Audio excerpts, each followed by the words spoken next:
Hey folks, welcome to the very first episode of Wine Times. Hope to make this a frequent segment that you all will tune into on a regular basis, where I simply review my favorite wines, be they red wines or white wines, sweet or dry. I might even throw in a champagne from time to time. Well, anyway, let's get to it. Before I sample my first wine right here, I want to just review a couple wines I've had over the last few months. I enjoyed each of them immensely, and I just kind of wanted to share them with you before I got to the main part of this segment. So without further ado, the first wine is a San Lorenzo Rosa Conero. It was made in 2007 on the Amalfi coast of Italy. Show you the label. There you go. Yeah, there you go. There you go. In any case, it was a Italian wine, as I stated. About $19, so beyond just a bargain basement wine, but certainly not expensive. And it was very subtle. It didn't really pack any punch. I don't know, that's kind of a vague term. I feel like it was definitely within the price range that it should be. Like, it was a very smooth wine with very little tannin. But it was not on really the top end wines, in that when it hit the palate, it didn't inspire anything great. It did inspire a very smooth texture, but nothing that just made you say, wow, this is just one of the best wines I've ever had. But I did enjoy it immensely, and for the price, I would recommend it. San Lorenzo. There you go. It's very good. All right, the second one I had was a bargain wine from the South Australian province of Australia. It's called Calaberry. It normally retails for about $10, but I got it for $6, which is quite a steal. Of course, again, you pay for what you get, or you get what you pay. Yes. So it wasn't that great. You could taste quite a bit of bitterness on the tongue. Didn't leave a really good aftertaste, but considering it was a Cab-Sauvignon, it wasn't meant to be the most subtle of wines to begin with. Anyway, here you go. Oy, oy, oy. There you go. I know when I go to the liquor store or grocery store, or even like a nicer wine store, when you see Australian wines, very rarely are they in the higher end, which I find a little discerning. I'm a fan of the country of Australia, if you can be a fan of a country. And the fact that it produces such a wide quantity of wine, but the quality of wine, at least in the grocery store. Now, I may be unaware of it because it's not imported to Missouri in the United States where I live, but I just wish there was a little bit more variety. Because the few times that I have had good Australian wine, which, like I said, is a rarity, it has been good. So, all right. The third and fourth wine that I want to show you are from a country that you never see on the stores, or on the shelves of the stores, in your regular grocery store or liquor store. And I was doing a little bit of research on wine, and I found that this to be the oldest wine growing region on Earth, which, for a country and a region that has such a vast history, it's kind of sad that, it's not available. Well, anyway, I had to go to the local Russian grocery store because they carried the wine from this region, if that gives a hint. The wine is Georgian wine, which Georgia, in addition to having the oldest wine region on earth, is also the oldest Christian country on earth. Older than, the Byzantine Empire or, anything that emerged after Constantine.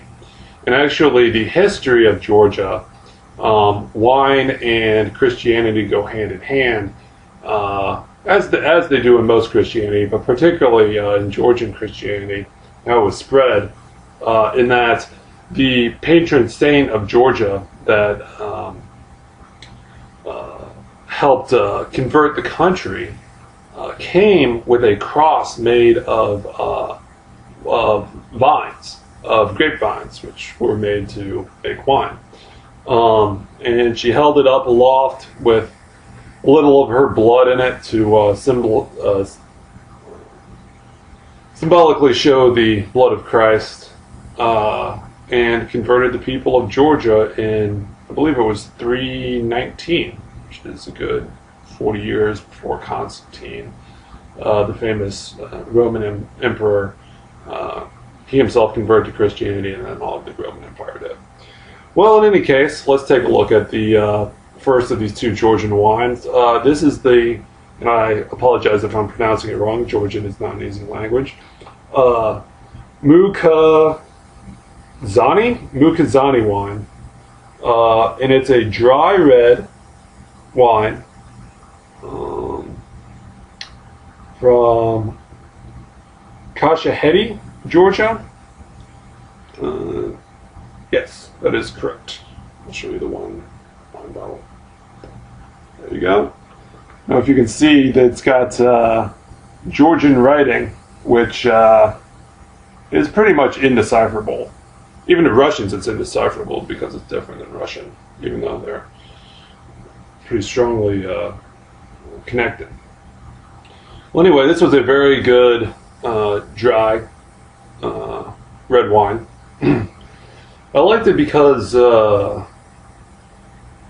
was smooth, but still kind of gave you the robustness of the grape. I really wouldn't say it had like any citrusy flavors or anything that distinguished it. It was just a very straightforward red, but a very good dry red. Well, anyway, that's the first of the two Georgian wines. The second Georgian wine I wanted to show you is the Kachara wine. Now, this is from the Rancha region, which is more, I should say, this is closer to the Black Sea in Georgia. And I'll tell you why that's important in just a second, compared to the previous wine, which is more inland and has a little cooler climate closer to Tbilisi. Well, anyway, this is a semi-sweet wine. And normally I don't like semi-sweet wines because a lot of times it just tastes like someone just took some, a handful of sugar and poured it in the wine glass. But in this particular case, I feel that the sweetness of the grapes really came out. Like, it was the natural sweetness of the wine itself, not allowed to, I should know this, but whatever, whatever it is, the sweetness is of the grapes, not of some odd product, and that really made it taste good. As a little side note, I shouldn't like this wine too much because this wine was the wine that Joseph Stalin loved. And during his famous rampages, he is from Georgia, of course, during his famous rampages as personal rampages as ruler of the Soviet Union, he would often get drunk on this wine and then order people to be executed and sent to gulags and stuff. So I like it. Hopefully I'm not, hopefully I don't become Joseph Stalin. That would be bad. Yeah. Oh, and one little thing, you can see the country of Georgia right there, right on the bottom of the wine glass, or wine bottle.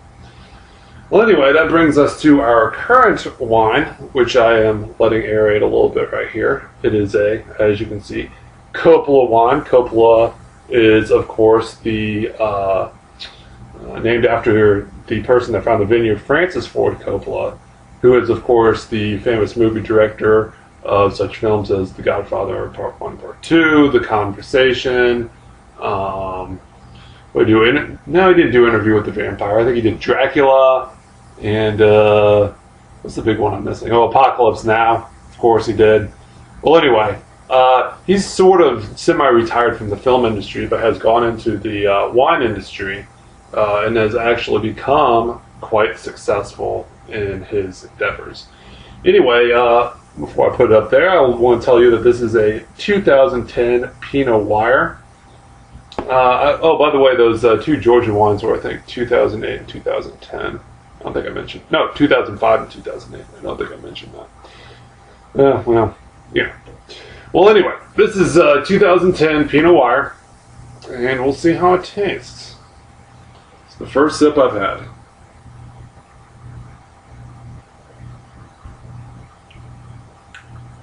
It's very great. Yeah, definitely citrusy. Yeah.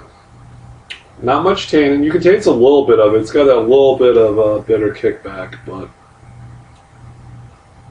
yeah, probably this could been aged a couple more years. 2010 seems awfully early for a Pinot Noir. But that's okay. Just let it aerate a little bit more, and hopefully some of the tannins will release.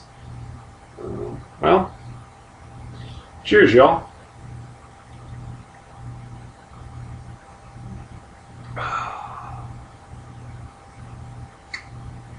Citrusy, bright, and recommend. Bye.